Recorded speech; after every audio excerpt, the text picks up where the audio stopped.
خواب کے اندر کتا دیکھنا اکثر یہ جادو کی علامت ہوا کرتا ہے۔ بعض اوقات خواب کے اندر کتا دیکھنا اس بات کی علامت ہے کہ آدمی کو کسی شریر اور دشمن آدمی سے وابستگی ہوگی، واسطہ پڑے گا، اور کتے کا مغلوب ہونا اس بات کی علامت ہے کہ آدمی جو ہے اپنے دشمن پر غلبہ پا لے گا، اور کتے کا غالب آنا اس بات کی علامت ہے کہ آدمی دشمن کے سامنے بے بس ہوگا۔ بعض اوقات شکاری کتے کو دیکھنا، سدائے ہوئے کتے کو دیکھنا، جو انسان کا پالتو کتا ہوتا ہے، اس کے احکامات پر عمل کرتا ہے، اس کی بات کو سمجھتا ہے، شکار کر کے لاتا ہے، دشمن سے اس کی حفاظت کرتا ہے، ایسے کتے کو دیکھنا اس بات کی علامت ہے کہ اس آدمی کا کسی دانشور یا کسی بڑے حکمران کے ساتھ تعلق استوا ہو جائے گا، اور وہ آدمی اس کی بات کو مانا کرے گا۔ اسی طرح کتے کو خواب کے اندر دیکھنا اس حالت میں کہ کتا انسان کا فرمانبردار ہے، یہ دشمن کے فرمانبردار ہونے کی علامت ہے۔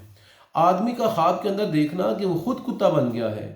یہ اس بات کی، یا کسی کو اس نے کتا بنا ہوا دیکھا ہے، تو یہ اس بات کی علامت ہے کہ کتا بننے والا آدمی عظیم علم سے مالا مال ہوگا اور اس کا شہر کے اندر ڈنکا بجے گا۔ خواب کے اندر کتیا کو دیکھنا اس بات کی علامت ہے کہ اس کے گھر کی حفاظت کسی خاتون کے ذریعے ہوگی جو کہ وفادار